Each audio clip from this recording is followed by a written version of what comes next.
Welcome back mga ka-TV. Ang video na tatalakayin natin ngayon ay ang chapter 11 to 20 ng The Beginning After the End, at kung bago ka lang sa channel ko ay huwag mahiyang mag-like, subscribe o follow at i-click ang notification bell para ma-notify ka sa susunod na video. Paalala, ang video na tatalakayin natin ngayon ay maaaring mag-iba mula sa ilalabas na anime. Hindi ko inaangkin ang mga drawing o anumang materyales na ipapakita. Ang layunin ko ay magpakita ng suporta at magbigay ng impormasyon tungkol dito.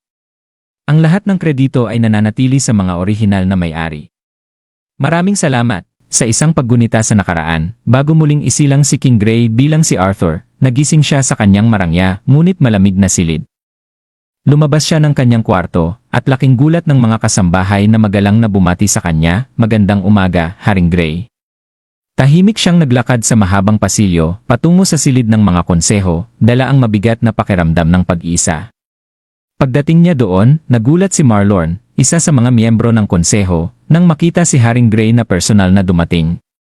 Tahimik siyang pinanood ni Marlorn habang si Gray ay nakatitig sa mga medalya at tropeyo sa dingding, mga alaala ng kanyang mga tagumpay at kapangyarihan. Mula sa isip ni Gray, nalaman na bagaman siya ang hari, ang tunay na nagpapatakbo ng bansa ay ang mga miyembro ng konseho, sila ang namamahala sa politika at ekonomiya ng kaharian.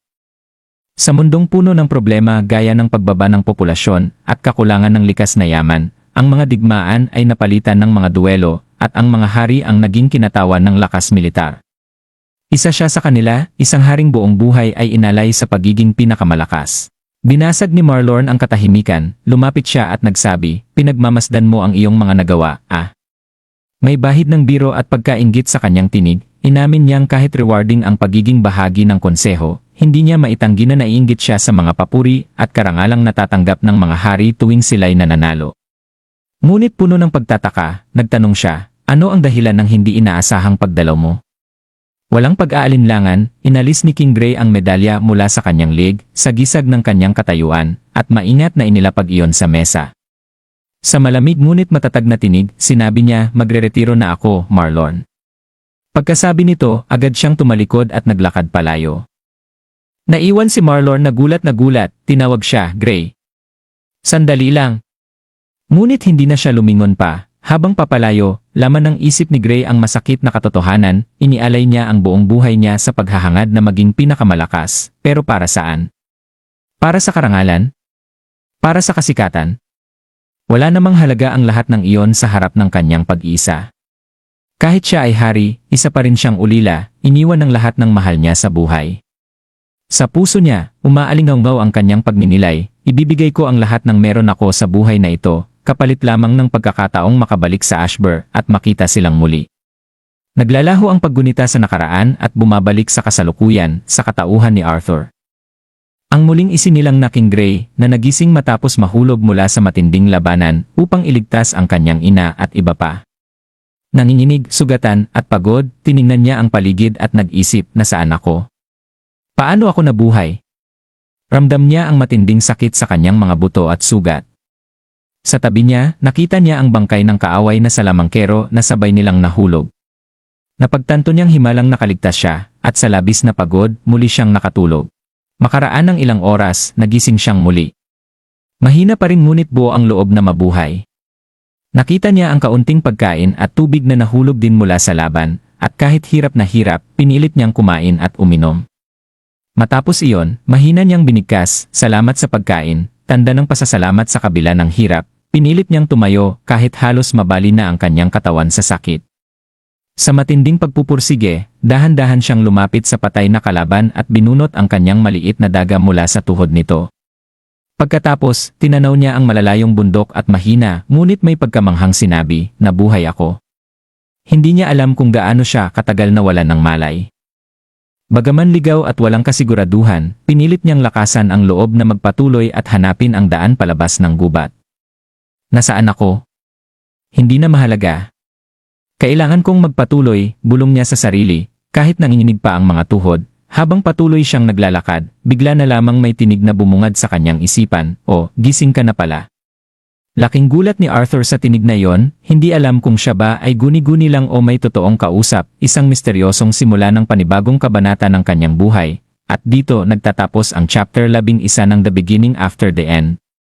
Sino kaya ang misteryosong tao na nagsalita kay King Arthur? Tunghayan natin yan sa susunod na kabanata.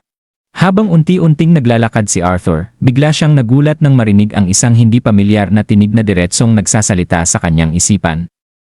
Nagimbal at naguluhan, mabilis siyang nagtago sa likod ng isang puno. Ang tingin niya ay agad na napadako sa bangkay ng kaaway na salamangkero na nahulog kasabay niya. Isang malamig na pag-aalinlangan ang pumasok sa kanyang isipan, posible kayang ang tinig ay nagmumula sa bangkay.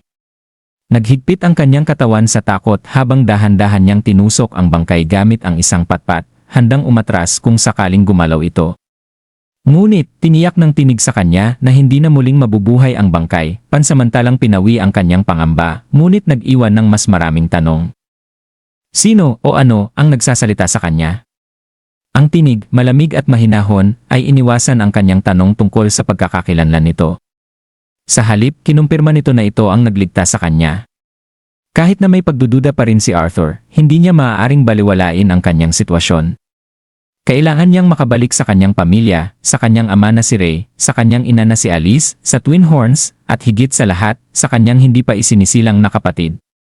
Ang ideya na nag-aalala ang mga ito para sa kanyang kaligtasan, ay lalong nagpapatibay sa kanyang determinasyon, ngunit isang nakakabagabag na katotohanan ang inilahad ng mahiwagang tinig. Ito lamang ang tanging paraan para makabalik siya sa kanyang tahanan. Kahit may pag-aalinlangan, napagtanto ni Arthur na wala siyang ibang pagpipilian. Habang unti-unting bumabalik ang lakas ng kanyang katawan mula sa pagbagsak, nagsimula siyang hanapin ang pinagmulan ng tinig, kasabay ng patuloy na pag-iisip sa kakaibang pangyayari ng kanyang pagsagip. Paano nalaman ng nilalang na ito ang kanyang pagbagsak? Anong uri ng salamangka ang ginamit nito upang iligtas siya? At bakit siya lamang ang iniligtas nito habang hinayaang mamatay ang kalaban niyang salamangkero? Paulit-ulit na bumabalot ang mga tanong sa kanyang isipan habang maingat siyang gumagalaw sa hindi pamilyar na teritoryo, dahan-dahang dumaraan sa makakapal na mga halaman at matatarik na bangin. Nanatili siyang alerto, palaging handang sumagupa kung kinakailangan, ngunit ikinagulat niya ang kawalan ng panganib sa paligid. Wala ni isang mana beast, tanging maliliit na hayop lamang ang naroroon, isang bagay na labis niyang ipinagtaka dahil sa matinding enerhiyang mana na nararamdaman niya sa paligid. Pinaghihinalaan niyang nasa malapit na siya sa teritoryo ng mga elf, ngunit wala ni anino ng makapal na ulap na karaniwang bumabalot sa kagubatan ng Elshire. Bagaman nais niyang manatili sandali upang sumipsip ng mana at palakasin ang sarili, alam niyang hindi siya maaaring magtagal. Maaaring nasa panganib ang kanyang pamilya, at lalo lamang niyang pinabilis ang hakbang nang maalala niyang maaaring mailagay sa alanganin ang pagbubuntis ng kanyang ina dahil sa stress na dulot ng kanyang pagkawala. Hindi siya maaaring mag-aksaya ng oras. Habang naglalakbay, narinig ni Arthur ang tunog ng umaagos na tubig at agad na sinundan ito, umaasang makakita ng ilog. Sa kanyang kasiyahan, natagpuan niya ang isang malinaw na batis at walang pag-aalinlangang tumalon dito upang linisin ang sarili mula sa dumi at pagod. Sinamantala rin niya ang pagkakataon upang hugasan ang kanyang damit, saglit na nalulunod sa pakiramdam ng kaginhawaan. Ngunit ang kanyang panandaliang kapayapaan ay agad na nagambala nang muling sumalita ang tinig sa kanyang isipan, ngayon ay may halong aliw. Ikinatuwa nito ang tila kawalan ng pag-aalala ni Arthur sa kabila ng kanyang sitwasyon na ikinahiya naman niya. Mabilis niyang tinakpan ang kanyang sarili ng isang tela. Ngunit kaswal lamang na sinabi ng tinig na wala naman itong gaanong makikita. Isang matalim na sakit ang bumalot sa kanyang puso, tila ba ito ay isang insulto sa kanyang pagkatao, ngunit pinilit niyang panatilihin ang kanyang composure. Ang isang hari ay dapat manatiling kalmado at hindi natitinag, paalala niya sa sarili, bagaman pakiramdam niya ay napahiya siya. Narinig ng tinig ang kanyang katahimikan at nagpaumanhin sa kanyang pagkagulat, ngunit ang banayad na pang-aasar ay nanatili. Itinabi ni Arthur ang kanyang inis at muling nagpatuloy sa kanyang paglalakbay matapos kumain at punuin ang kanyang sisidlan ng tubig. Habang lumilipas ang oras, lalong bumibigat ang kanyang isipan. Hindi niya maalis ang pakiramdam na may kakaiba sa lugar na ito. Ang kawalan ng mga mana beast, ang di maipaliwanag na kaalaman ng mahiwagang tinig, at ang tila katahimikan ng buong paligid ay nag-iwan sa kanya ng maraming katanungan. Ngunit alam niyang ang labis na pag-iisip ay hindi makakatulong sa kanyang misyon. Kailangan niyang ipagpatuloy ang kanyang paglalakbay, anuman ang naghihintay sa kanya. Matapos ang tila walang katapusang paglalakad, sa wakas ay narating ni Arthur ang isang napakalaking kuweba. na ang pasukan ay napapalibutan ng naglalakihang bato. Isang kakaibang pakiramdam ang bumalot sa kanya, ngunit agad siyang sinalubong ng tinig, kinukumpirma na nasa tamang lugar na siya. Hindi mapigilan ni Arthur ang kanyang sarili na lumapit ng may pag-aalinlangan, inaasahan niyang baka ang mismong mga bato ang nagsasalita. Nang walang nangyari, bahagya siyang napahiya at hindi sigurado kung paano sasalubungin ang presensyang ito. Ang tinig ay tumawa at ipinaliwanag na hindi ito ang mga batong kanyang iniisip, kundi naghihintay sa kanya sa loob ng kuweba. Huminga ng malalim si Arthur, pilit pinapakalma ang kanyang kumakabog na dibdib. Sumagi sa isip niya ang imahe ng kanyang ama at ina. Pati na rin ang pag-asang makauwi na sa kanila. Ito na ang pagkakataon ko. Pinaghandaan niya ang sarili, itinulak ang kanyang takot sa isang tabi, at dahan-dahang pumasok sa loob ng kuweba, determinado na harapin kung sino o ano ang naghihintay sa kanya sa kailaliman nito. At dito nagtatapos ang chapter 12 ng The Beginning After the End. Habang naglalakbay si Arthur sa mahiwagang yungib, sinusundan ang misteryosong tinig na gumagabay sa kanya at naghahanap ng paraan pauwi. Maingat siyang naglalakad sa mapanganib na landas. Gayunman, madulas ang bato at bago pa siya makareaksyon, nadulas siya at nahulog mula sa isang matarik na bangin. Nagbabala ang tinig, ngunit huli na ang lahat. Inasahan na ni Arthur ang matinding sakit mula sa pagbagsak, ngunit sa halip, lumapag siya ng may banayad na epekto. Isang mahiwagang aura ang bumalot sa kanya, pinahupa ang lakas ng bagsak. Napadaing siya habang bumabangon, nagbubulong na sana'y nagbigay ng mas maagang babala ang tinig. Nang lumingon siya sa paligid, namutla siya sa matinding pagkagulat. Ilang hakbang lamang mula sa kanya, isang matangkad at dambuhalang nilalang ang nakaupo. Ang anyo nito ay tila isang mandirigmang demonyo. Nakasuot ng mabigat na baluti. Napaatras si Arthur, mabilis ang tibok ng kanyang puso. Ano yan? Sigaw niya, ramdam ang kaba sa kanyang katawan. Ngunit hindi gumalaw ang nilalang upang salakayin siya. Sa halip, nagsalita ito, sa tinig na ngayon ay mas malinaw at pamilyar na sa kanya. Sa wakas, nagkita rin tayo, bata, sabi nito habang lumapit at iniabot ang kamay sa kanya. Nanatili si Arthur sa kanyang kinatatayuan, hindi makapaniwala sa kanyang nakikita. Tila napangiti ang nilalang habang nagpatuloy, mabuti pa, isara mo na ang bibig mo, baka pasukin ng insekto. Nagulat si Arthur at agad na isinara ang kanyang bibig, bagamat nananatiling nagdadalawang isip kung tatanggapin ang kamay ng estranghero. Nang tuluyan niyang abutin ito, naramdaman niya ang init kahit sa ilalim ng malamig na baluti ng mandirigma. Sa unang tingin, nakakatakot ang anyo nito, matulis ang mga tampok, mabagsik ang presensya, ngunit walang bahid ng pananakot sa kanyang kilos. Matatagalan bago ko mabuksan ang isang dimensional rift na sapat na malakas upang maihatid ka pabalik sa iyong mundo, paliwanag ng nilalang.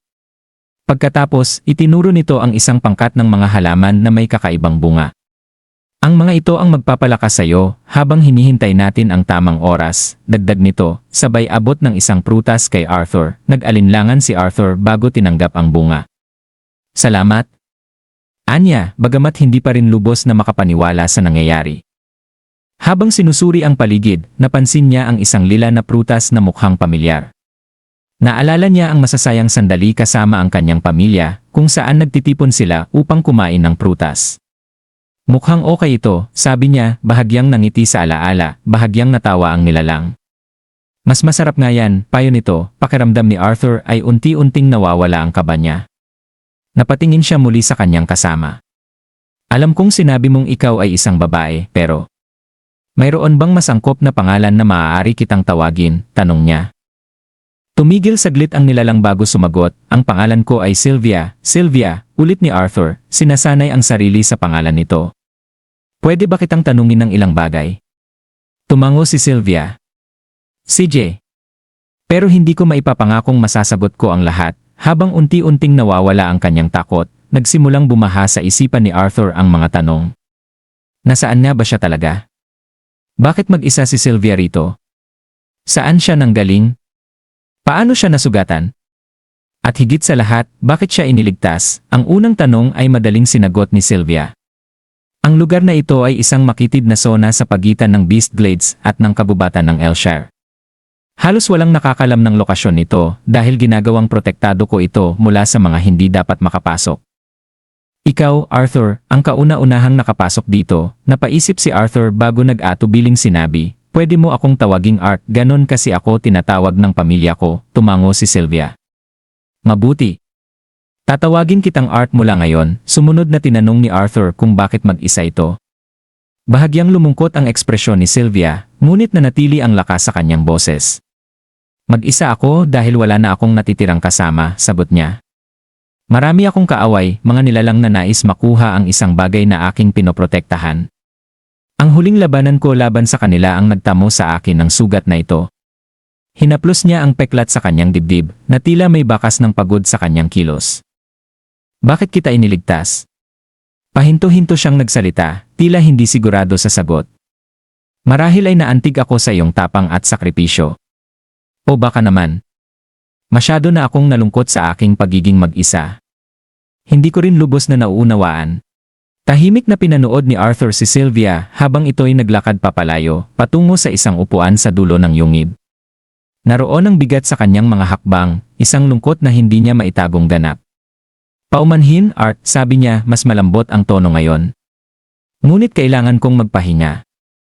Kailangang gumaling ang sugat ko upang maihanda ko ang dimensional rift bukas, tumango si Arthur, nauunawaan ang kanyang sitwasyon. CJ. Magandang gabi, Sylvia. Habang lumalayo ang anino ni Sylvia sa loob ng yungib, napansin ni Arthur ang isang bagay, sa kabila ng kanyang nakakatakot na anyo, si Sylvia ay tila malungkot. Ang paraan ng kanyang pagsasalita, ang paraan ng kanyang kilos, lahat ay nagkukwento ng isang buhay na puno ng pagsubok at pagkawala. Bago siya tuluyang umupo, muling nagsalita si Sylvia. Halos hindi ko matukoy kung nasaan sila, ngunit gusto kong ipaalam sa iyo, ang iyong pamilya at mga kaibigan ay ligtas. Kung sakaling nag-aalala ka pa rin, napatigil si Arthur, lumakas ang tibok ng kanyang puso. Ligtas sila, bulong niya. Biglang nawala ang bigat sa kanyang dibdib, at ang kanyang puso ay napuno ng matinding ginhawa. Napaluha siya, ngunit sa pagkakataong ito, hindi dahil sa takot o pangungulila, kundi dahil sa pasasalamat. Salamat, Sylvia, anya, habang ang luha ay malayang dumaloy sa kanyang mga pisngi. Sa unang pagkakataon simula nang magising siya sa kakaibang lugar na ito, muling sumilay ang pag-asa sa kanyang puso. At dito nagtatapos ang chapter 13 ng The Beginning After the End. Habang abala si Sylvia sa paghahanda ng dimensional rift na magbabalik kay Arthur sa kanyang mundo. Patuloy naman siyang nagsasanay sa kanyang espada gamit ang isang kahoy na stick. Sa pagitan ng kanyang pagsasanay at pagkain, madalas silang mag-usap ni Sylvia. Ang kanilang mga usapan ay nagsimula sa ilang minuto, humaba sa ilang oras, at tumagal ng maraming araw hanggang sa lumipas ang mga linggo. Sa panahong ito, unti-unting nakilala ni Arthur si Sylvia, kahit hindi niya ikinuwento ang kanyang nakaraan. Sa kabila ng kanyang nakakatakot na anyo, hindi siya ang nakakatakot na nilalang na inakala ni Arthur noong una. Sa halip, siya ay mapagpasensya, matalino, at may di inaasahang init, isang presensyang halos katulad ng isang ina. Isang araw, habang nagme-meditate si Arthur upang lalong mapalakas ang kanyang kontrol sa mana. Iminulat niya ang kanyang mga mata at nakita si Sylvia na pumipitas ng prutas para sa kanya. Inalok siya nito at nagtanong kung nakakain na siya, at sa kanyang malambing na tinig, muling naalala ni Arthur ang kanyang ina. Tinanggap niya ang prutas ng may pasasalamat, ngunit sa sandaling mahawakan niya ito, biglang sumagi sa kanyang isipan ang isang hindi kanais-nais na alaala, ang pagsalakay ng mga bandido na humiwalay sa kanya mula sa kanyang pamilya at mga kasama. Isang matinding galit ang lumukob sa kanya. Ang mga bandido. Kung may buhay pa sa kanila, hahabulin niya sila. Ipaghihiganti niya ang nangyari. Ngunit bago pa tuluyang lamunin ng puot ang kanyang isipan, isang malakas na pitik mula kay Sylvia ang nagpabagsak sa kanya sa lupa. Nagulat si Arthur at agad na nagreklamo, "Ano yon?" Tinitigan siya ni Sylvia ng seryoso, ngunit kalmadong mga mata. "Art, hindi kita sinisisi kung iniisip mong karapat-dapat mamatay ang mga bandido. Hindi ko rin iniligtas ang bandito na hulog kasabay mo dahil sa parehong dahilan." Nanatiling nakasimangot si Arthur habang hinahaplos ang kanyang noo. Kung ganon, bakit? Dahil, sagot ni Sylvia, kung hahayaan mong lamunin ka ng puot at paghihiganti, ikaw lang ang talo sa huli. Mararanasan mo pang muli ang masamang kapalaran, ngunit kung hahayaan mong mabulok ang iyong puso sa galit at hinanakit, ikaw lang ang masasaktan. Sa halip, matuto ka mula rito at magpatuloy ng taas noo. Ang tunay na tagumpay ay nasa pagpapatuloy ng buhay, hindi sa paghihiganti. Sa kabila ng kanyang hitsura, tumagos kay Arthur ang mga salita ni Sylvia. Hindi niya inaasahang makakatanggap ng isang leksyon tungkol sa moralidad mula sa isang tila nakakatakot na nilalang, ngunit naramdaman niyang may katotohanan ito. Bago pa siya makapag-isip ng mas malalim, tinawag siya ni Sylvia, "Art, bakit hindi ka pa kumakain? May problema ba?" Nagising si Arthur mula sa kanyang pag-iisip at mabilis na umiling. "Ha? Wala. Ayos lang ako." Agad siyang kumagat sa prutas, ngunit nang mapatingin siya kay Sylvia, napansin niya ang sugat nito sa dibdib. "Mas lumala ito, Sylvia. Ang sugat mo. Parang lumalala na ito." Ngumiti lang si Sylvia, tila hindi alintana ang kanyang kalagayan. "Huwag kang mag-alala. Ang sugat na ito ay kusa talagang lumalala minsan." Hindi kumbinsido si Arthur, ngunit bago pa niya ito mapilit, biglang nagtanong si Sylvia, "Matagal ko nang gustong itanong ito. Alam kong ang mga tao ay karaniwang nagigising sa kanilang mana sa edad na 12 o 13. Ngunit ikaw, hindi lang maaga kang nagising, mas mahusay ka pang gumamit ng mana kaysa sa karamihan ng mga bihasang salamangkero. Paano mo nagawa yon?"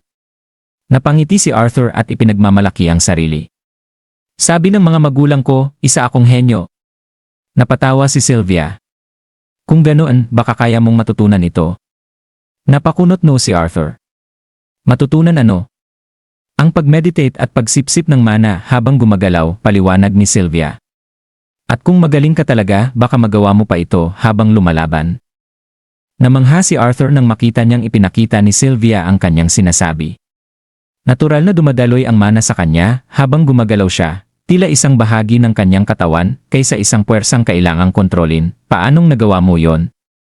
Tanong ni Arthur na hindi makapaniwala. "Ang mga tao ay may nakatakdang pananaw sa mana," sagot ni Sylvia.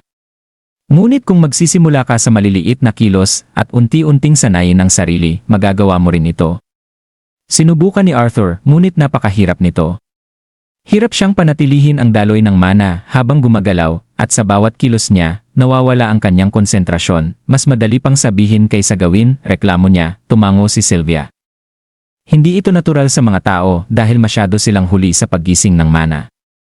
Ang mga mana beasts ay likas na natututunan ito, ngunit kailangang paghirapan ng tao.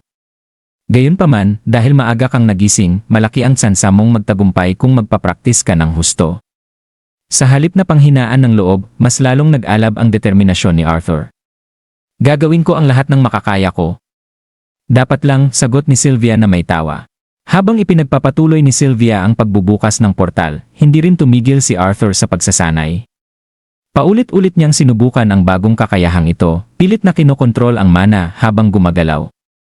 Lumipas ang mga araw at sa wakas, nagtagumpay siya. "Hindi ako makapaniwala."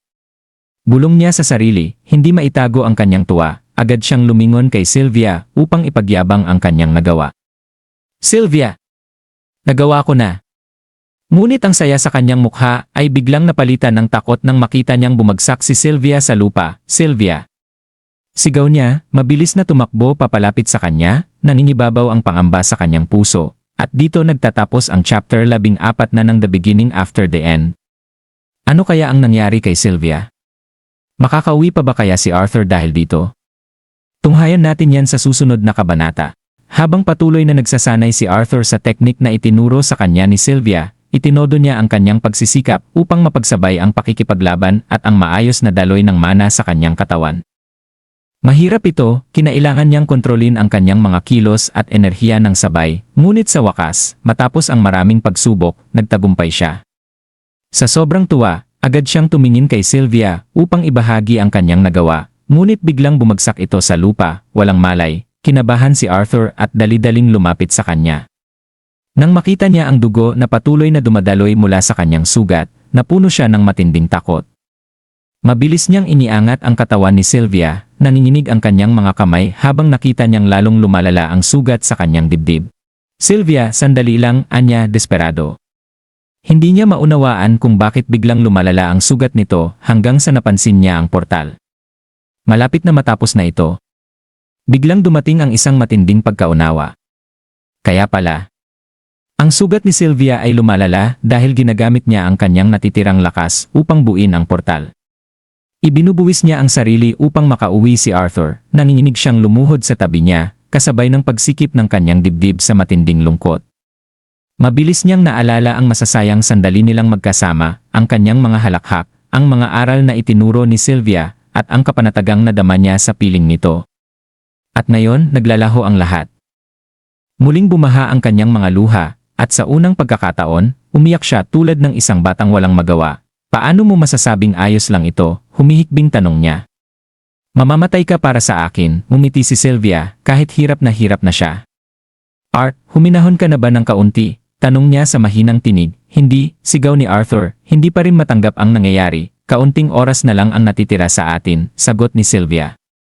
Ayokong masayang ito sa paninisi mo sa iyong sarili. Paano ko hindi masisisi ang sarili ko? Patuloy na lumuluha si Arthur. Isinusugal mo ang buhay mo para lang makauwi ako sa pamilya ko, malungkot nang umiti si Sylvia.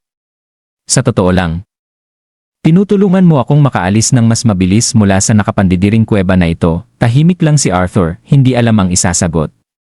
Ngunit bago pa siya makapagsalita, nagsimulang magbitak ang katawan ni Sylvia. Unti-unting lumilitaw ang kanyang tunay na anyo. Sa harapan niya ngayon ay nakatayo ang isang kahanga-hangang dragon. Isang napakagandang nilalang na may makinang na perlas puting mga kaliskis, malalim na lilang mga mata, at gintong mga rune na nakaukit sa kanyang leeg, katawan, at buntot. Ang kanyang malalapad na pakpak ay busilak na puti at may mga balahibong nagliliwanag. Napalunok si Arthur. Sylvia, ikaw ay isang dragon? Sagot nito ng may bahagyang aliw. Sa tingin ko, iyon nga ang tawag sa akin ng inyong lahi. Ngunit agad na naging seryoso ang kanyang tono. Ngunit wala tayong panahon para sa mahabang usapan. Ngayon na lumitaw na ang aking tunay na anyo, tiyak na paparating na sila. Sino sila? Tanong ni Arthur, kinakabahan. Sa sandaling iyon, lumiwanag ang portal, tanda na handa na ito. Lumapit si Sylvia kay Arthur, at binigyan ng isang makinang na itlog na may bahagharing kulay. Makinig kang mabuti, Art, may mga bagay akong kailangang ipagkatiwala sa iyo bago tayo maghiwalay. Inabot niya ang itlog, at nang hawakan ito ni Arthur. Isang kakaibang pakiramdam ang bumalot sa kanya. Hindi ito mabigat, ngunit parang pasan niya ang buong mundo. Inabot rin ni Sylvia ang isa sa kanyang mga balahibo. Balutin mo ito ng pakpak ko upang maitago ang kanyang aura, sunod-sunod ang tanong ni Arthur. Sylvia, ano ito? Wala na tayong oras para ipaliwanag, sagot niya ng mariin. At isa pa. Pakiusap, pagtiisan mo ako sa isang bagay pa. Inyuko ni Sylvia ang kanyang ulo at dahan-dahang idinikit ito sa kanya. Isang matinding enerhiya ang bumalot kay Arthur, kasabay ng paglitaw ng isang nagliliwanag na marka sa kanyang kamay. Ang kanyang mga mata ay biglang kumislap ng matingkad na lilang liwanag, nag-aalala siyang tumingin kay Sylvia. Ang iyong mga mata. Sylvia, ayos ka lang ba? Bahagya siyang ngumiti. Bubuksan ko na ang portal.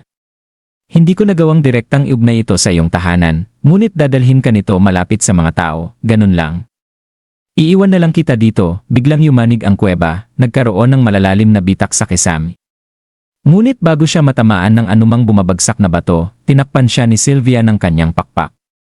Mula sa anino, lumitaw ang isang bagong nilalang, isang dragon na may anyong tao tulad ng anyo ni Sylvia noon. Lady Sylvia, malamig nitong sabi. Itigil mo na ang iyong katigasan at ibigay mo na. Sumuko ka na. At baka pagalingin pa niya ang iyong sugat, nanlaki ang mata ni Arthur.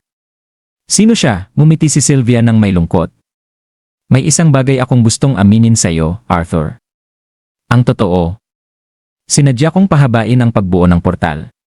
Dahil gusto ko pang makasama ka ng mas matagal, napanganga si Arthur, hindi makapagsalita, nagpatuloy si Sylvia, bahagyang nanginginig ang tinig. Hindi ko inaasahang patatawarin mo ako. Ngunit, maaari mo ba akong tawaging Lola, kahit isang beses lang? Tumulo muli ang luha ni Arthur. Hinawakan niya ang kanyang pakpak, mahigpit na kumapit. Hindi. Huwag kang umalis. Pwede tayong lumayo, Sylvia. May nagawa ka, kaya frozen ang lahat. Pwede pa tayong makaligtas, malungkot na ngumiti si Sylvia. Alam mong hindi ko magagawa iyon, muli siyang itinulak ni Sylvia papunta sa portal gamit ang kanyang pakpak, huwag. Sylvia, sigaw ni Arthur, pilit na inaabot siya, at bago tuluyang magsara ang portal, sa gitna ng kanyang paghikbi, buong lakas niyang tinawag, Lola, sa huling pagkakataon, ngumiti si Sylvia, at may butil ng luha sa kanyang mata. Salamat. Aking mahal na apo, at sa isang iglap, nawala na si Arthur, at isinara ng portal ang kanilang tadhana ng tuluyan, at diyan nagtatapos ang chapter 15 ng The Beginning After the End. Nakahiga si Arthur sa malamig na lupa, nakatitig sa langit habang unti-unting lumalamon sa kanya ang lungkot. Isang matinding katotohanan ang tumama sa kanya, wala na si Sylvia. Ang babaeng kumupop sa kanya, nagturo sa kanya, at itinuring siyang parang sariling anak ay tuluyan ng naglaho. Hindi na niya siya muling makikita. Ang kirot sa dibdib niya ay parang talim na bumabaon ng paulit-ulit, at sa kanyang isipan, bumalik ang lahat ng alaala nila ni Sylvia. Bagamat 4 na buwan lamang silang magkasama, pakiramdam niya ay parang ito ay napakatagal at napakaikli rin sa parehong pagkakataon. Ibinigay ni Sylvia sa kanya ang isang bagay na hindi matutumbasan, kaalaman, paggabay, at pakiramdam ng pagiging bahagi ng isang pamilya. Ngayon, bigla na lamang siyang iniwan, walang iniwang kahit anong sagot, tanging sakit at kawalan ang naiwan sa kanya. Hindi niya napigilan ang sarili, isang sigaw ng pighati ang kumawala mula sa kanyang bibig, puno ng hinagpis at pangungulila, subalit bago pa siya tuluyang lamunin ng kalungkutan, biglang bumilis ang tibok ng kanyang puso. Isang pamilyar na boses ang umalingaw sa kanyang isipan, banayad ngunit matatag, ahem. Testing, testing. Ah, mabuti. Kumusta, Art? Napasinghap si Arthur. Sylvia. Sinubukan niyang sumagot, ngunit nagpatuloy ang tinig, at napagtanto niyang ito'y isang naitalang mensahe, isang huling regalo mula kay Sylvia. Tahimik siyang nakinig, pansamantalang nakalimutan ang lungkot na bumabalot sa kanya. Ipinaliwanag ni Sylvia na kung naririnig niya ito, nangangahulugan itong naipakita na niya kay Arthur ang tunay niyang pagkatao. Gayunpaman, gaano man siya nauuhaw sa mga sagot, hindi pa siya handa upang malaman ang lahat. Bata pa lamang siya, wala pang 5 taong gulang, at kahit na mabilis ang pag-unlad niya, wala pa siyang sapat na lakas upang harapin ang katotohanang naghihintay sa kanya. Bilang huling pamana, ipina-infuse niya kay Arthur ang kanyang natatanging will. Isang kapangyarihang tutulong sa kanyang paglalakbay bilang isang salamangkero, mahigpit na hinawakan ni Arthur ang kanyang damit sa may dibdib. Masakit. Sino ba ang humingi ng regalong ito? Bulong niya sa sarili. Mas gugustuhin ko pang nandito si Sylvia, ngunit tila ba nabasa ni Sylvia ang kanyang isipan, sapagkat nagpatuloy ang kanyang tinig, at Art. Alam ko kung ano ang maaaring nararamdaman mo ngayon, lungkot, galit, pagkakasala. Ngunit tandaan mo, may pamilya kang naghihintay sa'yo. May layunin ka sa buhay na ito, napatingin si Arthur sa itlog na iniwan ni Sylvia sa kanya, ang huling bakas ng kanyang pagkatao. Pinayuhan siya ni Sylvia na pahalagahan ang kanyang pagkabata. Maranasan ang kasiyahan at inosenteng mga sandali, at lumaking isang lalaking maipagmamalaki hindi lamang ng kanyang mga magulang, kundi pati na rin ni Sylvia. Ipinangako niya na kapag nalampasan na ni Arthur ang puting yugto ng kanyang mana core, muling maririnig niya siya, at sa panahong iyon, isasalaysay na niya ang buong katotohanan. Ngunit ang pinakahuling mga salitang binitiwan ni Sylvia ang gumimbal kay Arthur, kaya hanggang sa muli. Paalam, King Gray, nanlaki ang mga mata ni Arthur. Napahinto ang kanyang paghinga. King Gray. Ang pangalan niya sa kanyang nakaraang buhay. Ang kanyang tunay na pagkatao bago siya isinilang bilang Arthur sa mundong ito. Ngunit paano niya nalaman? Gaano na niya ito alam, bagamat puno ng tanong ang kanyang isipan, isang bagay ang naging malinaw sa kanya, kung hahayaang siyang kainin ng paghihiganti at pagkauhaw sa lakas, magiging katulad lamang ito ng kanyang nakaraang buhay. Binigyan siya ng pagkakataong magsimula muli at hindi niya ito maaaring sayangin. Sa ngayon, ang tanging magagawa niya ay magpatuloy. Determinado siyang makauwi, kaya agad siyang umakyat sa isang mataas na puno upang magmasid sa paligid. Kailangang malaman niya kung nasaan siya.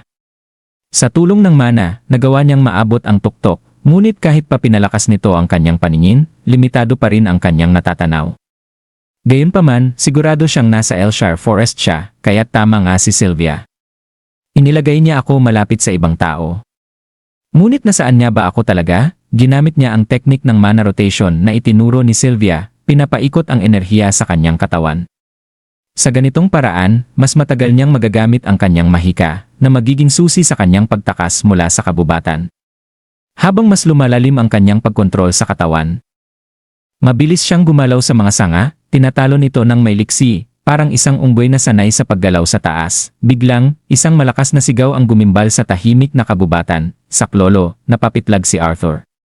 Agad siyang tumigil at sinubukang hanapin ang pinagmulan ng sigaw. Boses ng isang tao iyon. Walang pag-aalinlangan, agad siyang tumakbo patungo sa direksyon ng ingay, ang kanyang pandama ay alerto sa maaaring mangyari. Nang marating niya ang pinagmulan ng sigaw, napako siya sa kanyang kinatatayuan. Isang batang elf na babae ang hinahatak ng isang pangkat ng mga magaspang na lalaking may malulupit na tingin. Kitang-kita ang takot sa kanyang mga mata habang pilit siyang nagpupumiglas, ngunit tinatawanan lamang siya ng mga ito. Tahimik ka, sigaw ng isa bago siya sinampal, mahigpit na napakapit si Arthur sa punong kinatatayuan niya. Ang kanyang mga kuko ay halos bumaon sa magaspang nitong balat. Mga mangangalakal ng alipin, tara na, utos ng kanilang pinuno.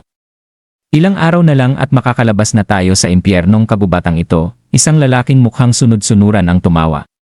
Boss, mahalang bentahan ng mga babaeng elf. Diba, isa pa ang sumabad, may kasuklam-suklam na ngisi sa mukha. Lalo na pagbata pa. Saka, berhen pa yan. Siguradong malaking kita to, tumahimik kayo at ilagay na siya sa karwahe, sabi ng pinuno ng padabog. Kailangan na nating makaalis, nanginginig ang mga kamay ni Arthur. Ramdam niya ang puot na unti-unting kumukulo sa kanyang loob. Ang kanyang mga kuko ay kumakaska sa balat ng puno, hindi dahil sa kaba kundi dahil sa matinding galit, mga halimaw, at malapit na nilang malaman kung ano ang kahulugan ng pagkakamali sa paghaharap kay Arthur Lewin. At dito nagtatapos ang chapter 16 na ng The Beginning After the End. Habang tahimik na gumagalaw si Arthur sa itaas ng mga puno sa kagubatan, masusing niyang minamanmanan ang mga mangangalakal ng alipin na may kasamang batang elf na babae. Bagamat sabik siyang tumulong agad, alam niyang ang biglaang paglusob ay magdudulot lamang ng kapahamakan. Apat ang kalaban, may mga armas at may mga alagang asong may sungay na humihila sa kanilang karwahe, hindi pwedeng basta-basta. Kaya't sinundan niya sila sa mga sanga ng puno, naghihintay ng tamang pagkakataon habang dahan-dahang humahapdi ang kanyang mga palad sa kaba. Pagsapit ng gabi, habang inaasahang pagod na ang mga bantay, nagmeditasyon siya upang palakasin ang kanyang mana at patuloy na pinaghusay ang kanyang kontrol dito. Nang dumating ang pagkakataon, naghagis siya ng mga prutas sa mga asong may sungay upang maglikha ng ingay. Isa sa mga mangangalakal ang lumapit upang alamin ang kaguluhan. Walang kaalam-alam na naghihintay si Arthur sa itaas ng puno. Dahil wala siyang armas, gumamit siya ng isang teknik mula sa kanyang nakaraang buhay, isang paraang gumagamit ng mana bilang patalim. Kumislap ang kanyang kamay sa liwanag ng enerhiya habang mabilis siyang sumugod at tinaga ang leeg ng kalaban. Nang bumagsak ito, kinuha ni Arthur ang patalim mula sa katawan at mahinang nagpasalamat sa bangkay. Nang magsimulang magtaka ang isa pang mangangalakal sa pagkawala ng kanyang kasamahan, siya rin ay lumapit at agad na pinatay ni Arthur mula sa likod. Bagamat matagumpay ang mga pag-atake, napansin ni Arthur kung gaano ito nakakapagod sa kanyang batang katawan. Kailangan niyang kumilos bago pa makabawi ang natitirang dalawang kalaban. Ngunit huli na, nagising na sina Danton, ang may mahabang buhok, at ang kanyang kalbong kasama. Tinangka ni Arthur na umatake mula sa likod ng kalbo at nasugatan ang paa nito, ngunit agad siyang kinaharap ni Danton. Napansin nitong isa siyang batang salamangkero at isinantabi ang kanyang espada upang gumamit ng mahika. Ayon kay Danton, mas mahal ang batang tulad niya kaysa sa batang elf. Sa isang iglap, bigla siyang nawala at lumitaw sa likuran ni Arthur para umatake. Bagamat nagulat, nakailag si Arthur at gumanti ng sipa sa mukha.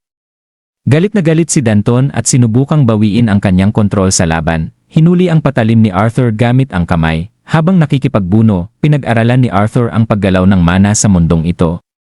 Kung parang hangin ang blade magic, malamang ay may pagkakapareho rin ito sa fire magic. Sa isang mapangahas na hakbang, kinondensa niya ang kanyang mana sa kamay ni Danton at lumikha ng pagsabog. Sa usok na dulot nito, mabilis siyang nakalapit sa likuran ni Danton at tinaga ito sa leg. Tumilapon ang ulo nito sa lupa, sa huling pagkakataon. Lumapit siya sa kalbong mangangalakal na ngayoy duguan at namamalimos ng buhay. Ngunit sa alaala ni Arthur, marahil ganoon din ang sinabi ng batang elf habang umiiyak. Walang awa, pinatay niya ito. Pagkatapos ng laban, binuksan ni Arthur ang karwahe. Sa loob, nakita niya ang batang elf, nakagapos, may takip ang bibig, at nanginginig habang umiiyak. Lumuhod siya at iniabot ang kanyang kamay na may ngiti sa labi. Halika na, malumanay niyang sabi. Ligtas ka na. Makakauwi ka na. Simple ang kanyang mga salita, ngunit taglay nito ang bigat ng kanyang pinagdaanang laban at ang pangakong kalayaan para sa batang babae. At dito nagtatapos ang chapter 17 ng The Beginning After the End. Pagkatapos iligtas ang batang babaeng elf mula sa mga mangangalakal ng alipin, agad na kumilos si Arthur upang protektahan siya mula sa malagim na eksena ng labanan. Tinakpan niya ang mga mata nito ng panyo upang hindi niya makita ang madugong kinalabasan ng kanyang pagpatay sa mga mang-aalipin. Tahimik niya itong inalalayan palayo sa lugar, sabay sabing may mga bagay na mas mabuting hindi na lang makita ng mga bata. Bagaman nagtaka at nagtangkang magtanong ang bata, na nagsabing bata rin naman si Arthur, ay pinigilan siya nito at inutusan na huwag alisin ang piring hanggat hindi pa sinasabi. Nang malayo na sila sa pinangyarihan, pinayagan na niya itong tanggalin ang piring. Subalit nang tangkain na niyang umalis, hinawakan ng elf ang kanyang damit, may halong takot at pagmamakaawa ang tingin, parang sinasabing paano mo nagagawang iwan ang isang cute na bata sa gubat. Wala kang puso, natatakot ako at huwag mo akong iwan. Nagulat si Arthur sa naging reaksyon ng bata. Sinubukan niyang ipaliwanag na ligtas na ito at hindi na hahabulin ng masasamang tao. Dagdag pa niya, karaniwang ligtas naman ang mga elf sa gubat. Ngunit itinama siya ng bata, sinabing ang mga halimaw sa gubat ay natatakot lamang sa matatanda, at ayon sa kanyang mga magulang, ang mga bata ay madaling mabiktima ng mga asong gubat o mga golem ng punong kahoy. Napaisip si Arthur at nagtanong kung gaano pa kalayo ang bahay nito, ngunit ang sagot niya ay hindi niya alam. Napabuntong hininga na lang si Arthur at sinabing manatili muna ito roon habang siya ay maghahanap ng mga gamit. Bumalik siya pagkaraan ng ilang sandali, dala ang ilang supply at mga damit na nakuha mula sa karwahe ng mga mangangalakal. Iniisip niyang pagmamayari ito ng bata. Tinulungan niya itong magsuot at binalutan ng kapa para hindi lamigin. Bahagyang umiti si Arthur at hinaplos ang ulo ng elf, sabay sabing tutulungan niya itong makauwi. Habang naglalakad sila sa direksyong sinasabi ng bata, mas lalo silang naging malapit sa isa't isa. Ipinakilala ng elf ang sarili bilang si Tesha Eralit, at nang tanungin niya si Arthur kung bakit siya napunta sa Elshire Forest, sinabi nitong nahiwalay siya sa kanyang pamilya. Hindi niya ibinahagi ang buong kwento. Masayahin at mausisa si Tesha. Nabanggit niyang sa Eleanor, kadalasan ay kasama niya ang kanyang lolo at mga tagapag-alaga dahil abala ang kanyang mga magulang. Masaya raw doon, lalo na't kapag nagising na ang kanyang kapangyarihan, bibigyan siya ng personal na tagapagsanay. Ikinatuwa ito ni Arthur at napansin niyang tila mas patas ang sistema ng edukasyon ng mga elf kumpara sa mga tao, bagay na hindi masyadong naintindihan ni Tesha. Habang sila'y naglalakbay, nagtatanong si Tesha ng mga kakaibang bagay, tulad ng kung totoo bang puro manyakis ang mga lalaking tao at may marami silang asawa, bagay na narinig raw niya mula sa kanyang lolo. Nabigla si Arthur at tinangkang itama ang maling pagkakaintindi. Sinabing may ilan lang talagang ganun, kadalasan ay mga maharlika. Tinawanan niya rin ang pagiging inosente ng bata dahil hindi pa nito talaga alam ang ibig sabihin ng manyakis. Patuloy silang naglakad sa gubat, sinasagupa ang mga halimaw na sumasalubong sa kanila. Umaakyat si Arthur sa mga puno para makita ang tamang daan, habang si Tesha naman ay minsang nakikipaglaro sa mga kuneho, na kalaunan ay naging hapunan nila, ikinainis ni Tesha. Nang magtayo na sila ng kampo, muling nagtanong si Tesha tungkol sa mga mangangalakal ng alipin. Sinubukan ni Arthur pagaanin ang katotohanan, sinabing nagkaroon lamang ito ng malungkot na aksidente. Nang tanungin kung babalik pa ba ang mga ito, nangakong hindi na niya kailanman makikita ang mga ito muli. Pagdating ng gabi, inaya ni Arthur si Tesha na matulog na habang siya ay magbabantay sa labas ng tolda. Habang siya ay nag-iisa, sinubukan niyang intindihin ang iniwang will sa kanya ni Sylvia, ngunit hindi siya makapag-focus. Ilang sandali pa'y lumabas si Tesha, nag-aalala kung hindi rin ba siya dapat magpahinga. Sinabi nitong bawal raw matulog sa isang kama kasama ang lalaki ayon sa kanyang lolo, ngunit hindi naman daw niya isusumbong. Pagbalik nito sa loob ng tent, lumabas ulit ito maya-maya at nagdahilang mas mapanganib daw kung makikitang may batang nagbabantay sa labas, kaya mas ligtas daw kung sa loob na lang siya magbantay. Napangiti si Arthur sa kanyang palusot at pumayad. Habang natutulog sila, muling humawak si Tesha sa kanyang damit, tila humahanap ng ginhawa at proteksyon. Tahimik lang siyang tiningnan ni Arthur at sa kanyang isipan, naisip niya kung gaano karami na ang pinagdaanan ng batang si Tesha. Buong lambing at malasakit, sinabi niya sa sarili, Tesha Eralit. Ang dami mo ng pinagdaanan. Magpahinga ka ng maayos, at dito nagtatapos ang chapter 18 ng The Beginning After the End. Pagkagising nila kinaumagahan, ipinagpatuloy ni na Arthur at Tessia ang kanilang paglalakbay papalalim sa makapal at di pamilyar na kagubatan. Wala silang malinaw na batayan ng oras maliban sa pagbabago ng liwanag at kanilang pagod, kaya't unti-unting naging malabo ang bilang ng mga araw na lumilipas. Habang ang kapaligiran ay lalo pang nagiging ligaw at hindi makilala, patuloy pa rin silang sumusulong. Si Tessia, na ngayon nakabangon mula sa una niyang takot at pagkadesperado, ay tila nahihirapan naman ngayong makitungo kay Arthur. Kapansin-pansin ang pagiging alanganin niya sa bawat pag-uusap at malinaw kay Arthur na hindi alam ni Tessia kung paano siya kakausapin. Sa kabila ng katahimikan, magkasama pa rin silang humaharap sa bawat araw. Para kay Arthur, hindi lang pagod ang kanyang pasan, pati na rin ang bigat ng pag-aalala sa kanyang pamilya at ang kagustuhang makabalik agad sa tahanan. Ngunit higit pa sa emosyonal na hirap, mas matindi ang pisikal na kirot na unti-unting nagpapabigat ng kanilang paglalakbay. Walang babalang dumadapo ang matitinding sakit mula sa kanyang mana core, na halos ikayuko at ikahina ng kanyang katawan. Isang araw, napansin ni Tessia si Arthur na halos mapaluhod sa sakit, at agad siyang nagtanong kung ayos lang ito. Pilit na ngumiti si Arthur at sinabing ayos lang siya, kahit halatang hindi. Kinagabihan, habang nagpapahinga sila, muli na namang sumakit ang dibdib ni Arthur. Kinaumagahan, napansin ni Tessia ang kakaibang aura mula kay Arthur. Ngunit mumiti lang ito at patuloy na ikinubli ang nararamdaman, nagpatuloy sila sa paglalakbay at minsang nakatagpo sila ng mga lobo. Mabilis na kumilos si Arthur, hinugot ang kanyang dagger at inihagis ito sa isang puno upang takutin ang mga hayop na agad ding umatras. Ngunit hindi kayang takpan ng maliliit na tagumpay ang patuloy na lumalalang sakit. Sa susunod na pag-atake ng sakit, nagtago si Arthur sa likod ng puno upang hindi ito makita ni Tessia. Mula sa kanyang taguan, pinanood niya si Tessia at muling pinag-isipan kung dapat na ba niyang sabihin ang totoo, ngunit sa huli, pinili niyang manahimik upang hindi na ito mag-alala pa. Sa kabila ng lahat, may mga simpleng kilos na nagpapakitang unti-unti na silang nagkakagaanan ng loob. Isang gabi, marahang tinakpan ni Tessia ng kumot ang natutulog na si Arthur. Kita sa kanyang mukha ang pag-aalala. Habang lumilipas ang mga araw, unti-unting nakikilala ni Tessia ang paligid, mga palatandaang papalapit na sila sa kanyang tahanan. Gayunpaman, bumagal ang kanilang lakad, dahil hindi na kinakaya ng katawan ni Tessia ang tuloy-tuloy na paglalakad. Si Arthur naman, sa kabila ng sariling sakit, ay kinaya pang buhatin ang mga gamit ni Tessia upang maibsan ang bigat sa kanya. Ngunit sa kabila ng kanyang mga pagtatago, napansin pa rin ni Tessia ang pananakit ni Arthur, dahilan upang siya ay mabigla at mas lalong mag-alala. Habang mas tumatagal ang kanilang pagsasama, unti-unti rin silang naging komportable sa isa't isa.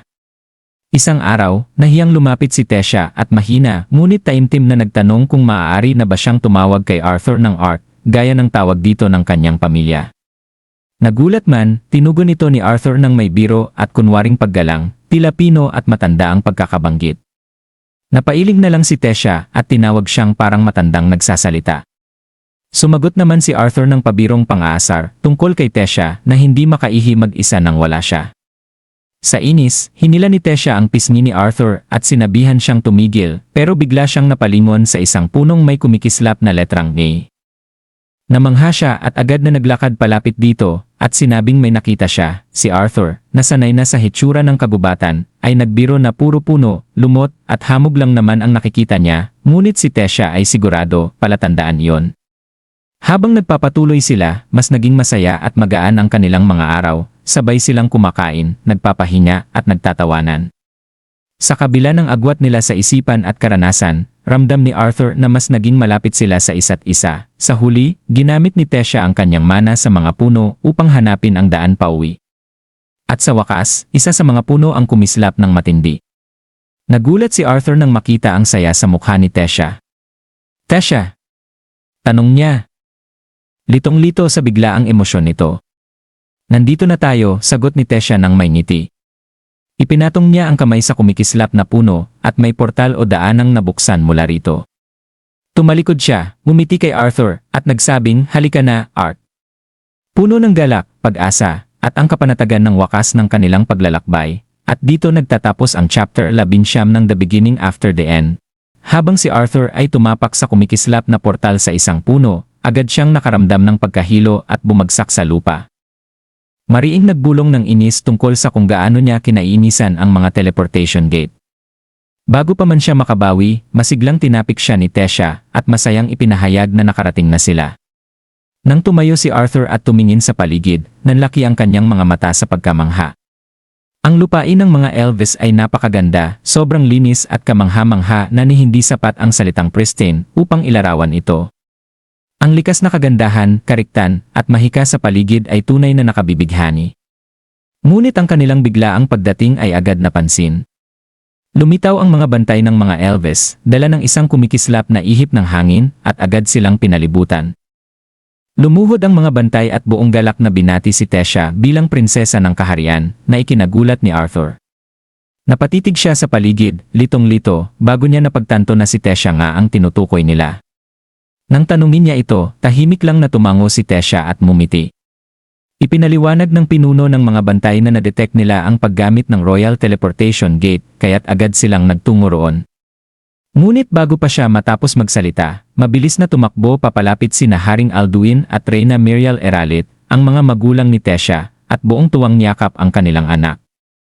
Kasunod nila ang isang makapangyarihang matandang elf, si Varion Eralit, dating hari ng Eleanor, at isang alamat na pinuno noong huling digmaan laban sa kahariang sapin ng mga tao.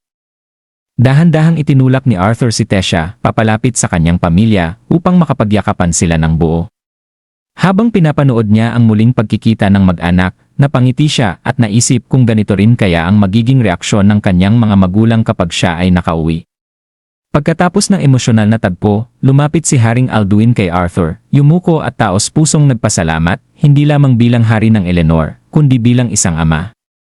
Ipinahayag niyang nais niyang anyayahan si Arthur sa kanilang tahanan upang makapagpahinga at makapagkwento ng nangyari. Bagamat mahinahon ang kanyang tono, dama ni Arthur na ito'y hindi basta imbitasyon kundi isang utos. Yumuko si Arthur at nagpasalamat. At sa gulat ng lahat, masayang hinawakan ni Tesha ang kanyang kamay at inanyayahan siyang sumama, sabik na ipakita ang kanyang mundo. Habang sila ay papalapit sa engrandeng kastilyo ng mga elf, muling namangha si Arthur. Inaasahan na niyang magiging maganda ito matapos malaman na prinsesa pala si Tesha, ngunit ang kanyang nakita ay lubos na lumampas sa kanyang inaasahan. Sa loob ng kastilyo, napaisip si Arthur sa sarili kung parang napasok ba siya sa isang kwento ng corny na nobela. Agad na inutusan ni Reyna Miriel ang mga katulong na asikasuhin si Arthur bilang panauhin at ihanda ang kanyang kwarto upang makapagpahinga. Ngunit magalang itong tinanggihan ni Arthur at sinabing mas nais niyang maipaliwanag muna ang mga nangyari sa isang malaking hapagkainan. Formal na ipinakilala ni Arthur ang kanyang sarili bilang si Arthur Lewin mula sa isang simpleng bayan sa kahariang sapin. Pinili niyang magsalita ng may respeto at karangalan upang seryosohin siya ng maharlikang pamilya sa kabila ng kanyang murang edad. Pinuri siya ni Alduin dahil sa kanyang kaalaman at pagiging mahinahon at sinabing nais nitong marinig ang kanyang kwento. Nagsimula si Arthur na ikwento ang kanyang paglalakbay, bahagyang inilihim ang ilang detalye, ngunit nanatiling totoo sa kabuuan. Ipinaliwanag niyang siya'y nahiwalay sa kanyang pamilya matapos silang atakihin ng mga tulisan. Habang lumalalim ang kanyang salaysay at inabot na sa bahagi kung saan niya nasagip si Tesha, biglang bumigat ang tensyon sa silid. Nang mabanggit niya ang mga mang-aalipin na dumukot kay Tesha, biglang pinagduldulan ni Alduin ang lamesa sa galit at sinisi ang mga tao. Ngunit mahinahong tinutulan ito ni Arthur at ipinaliwanag na ang pagiging mang-aalipin ay isang propesyon at hindi nakabase sa lahi. Ang kanyang pahayag ay ikinagalit ng ilang bantay, isa pa nga ay tumindig at binunot ang espada, ngunit pinigil sila ng isang matalim na tingin ni Varion. Pinagdudahan ni Varion ang kwento ni Arthur, tinanong kung paano niya, bilang isang bata, ay nailigtas ang kanyang apo. Tahasang sinabi ni Arthur na kahit siya'y isang bata, isa rin siyang salamangkero.